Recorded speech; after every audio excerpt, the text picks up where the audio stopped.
As I'm sure you can tell, and as you've seen over the videos over some time, the sort of quality of the videos is starting to get slightly better, and I'm hoping that that's sort of appearing throughout the sort of content that I'm producing.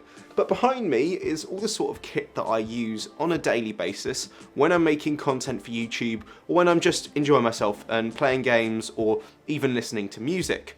The main things that behind me, I've made loads and loads of different videos about, the headphones that I use, the audio interface that I use, and further into my setup for 2022.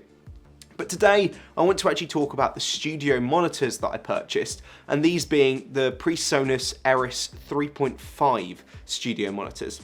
So today's video is going to sort of revolve around that and sort of explore and expand upon some of the points that I've mentioned in other videos, and also sort of if I actually enjoy the product. When mixing and mastering audio, whether it be for recording sort of cover or instrument music, or further into sort of videos like this, even like just talking with my shotgun microphone, you can really tell the difference from using studio monitors to using sort of standard subset speakers.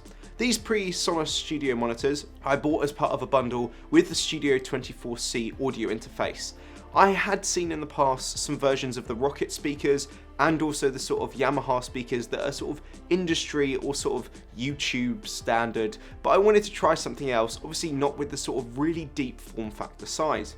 These PreSonus 3.5-inch speakers, 3.5 I'll say, yeah, basically that's what it's called. These 3.5 speakers really do feature some really great bass impedance, but at the same time they need to be positioned at the sort of decent level for your ears. Whenever we talk about mixing and mastering audio in a university sort of context, and also further into sort of general music production, you want the audio stream to be level with your ears. You want them to be directional, so you want them sort of in a triangle shape, and aiming them towards you makes such a large difference. Obviously in this configuration from me, they're slightly raised to sort of hit my ear level a little bit more, and also pointing towards the user, myself, so that I get the best sort of bass response, as well as getting the clearest and crisp audio. You've got to also understand that when you're mixing and mastering audio, there are slight differences in the sort of mediums and formats that you will mix and master in. If you're mixing on studio monitors like this, you're going to get a sort of room-filled sound. It's best to have sort of audio dampening around and panels, but I don't obviously have any of those. But then going over to using a pair of headphones, you're getting more of sort of a confined music sort of space, and you can really mix sounds in 3D space. Studio monitors though are pretty much the standard for everyone that they're going to use. These ones, the PreSonus monitors that I picked up, I bought for about £80 in the UK, and for the price of £80, obviously having to run them through an audio interface, they work exceptionally well, and I can't like sort of give any quarrels for them.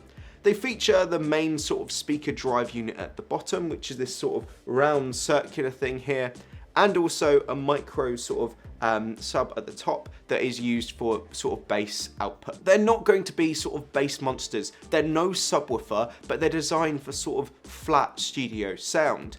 I've heard a number of people that have suggested to me breaking them in, using them for some time, listening to some music, and then they sort of get better over time because of the diaphragm within the actual studio monitor. And I would agree with that to an extent. After using them from the sort of start of January, using them on a daily basis, I am starting to see sort of warmer tones within on my music taste, and also sort of seeing that there's a better separation between the bass, the mid-tones, and the highs. So I think actually using them over a period of time sort of gives you a better feel for what they're going to be in the long term. And for me personally, I'm not going to get rid of these anytime soon unless there's a major upgrade or some brand ends up sending me something, because they're just exceptional for my use. As I mentioned, they are raised. They're raised on some fluid audio pads, and they're also slightly angled for a little bit more sort of reception for my ears, but the actual device themselves, I can't get enough. The input for the speakers can run on a number of different things. So this speaker on my right hand side as I'm filming this video, but it'll be on my left when I'm looking at the device, that actually runs through speaker cable. So this other unit over here is plugged directly into my audio interface with a TRS 1/4 inch. That would reduce the amount of audio hiss that you're going to get from your input. Whereas when you're using something like a phono input, you're going to get a real sort of crackle or interference if there are sort of other electronic devices in the nearby vicinity. If you really wanted to go down the route of using a phono input, by all means you can do that, because that is also featured on the back of the device, but it's just something that I wouldn't sort of recommend using, mainly because if you want the sort of clearest and crispest audio, you're going to get that using the 1/4 inch TRS. There are also adjustment knobs on the back of the device to adjust a number of different settings, but for me personally, I haven't found that I've needed to play with that too much. If I do need to play with anything, I do sort of do it through my audio interface, but just bear that in mind. As I mentioned in my original audio interface video, I don't actually need to turn these studio monitors up too much because of the actual output that they produce. I hardly turn them up 45 to 50% of the way on my Studio 24C because these can crank. And when I say crank, I don't say that lightly. These get super, super loud. So if you do like listening to your music and disrupting your neighbors, whether you be in an apartment or in a house, if you like annoying your parents or disrupting your neighbors, you can really crank them and you get a real good response from it.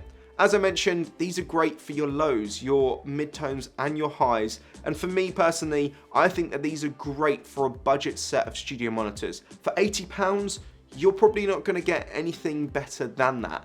There are also some other competitors like the Mackeys, but with the UK domestic market, these are a lot easier to get your hands on, and I would highly recommend getting a pair if you can. That has been all for today's video. If you have any questions or wider thoughts about these PreSonus Eris monitors, please leave your comments down in the comment section down below. Have a look at some of the other videos about my setup to get a sort of understanding of the things that I'm using.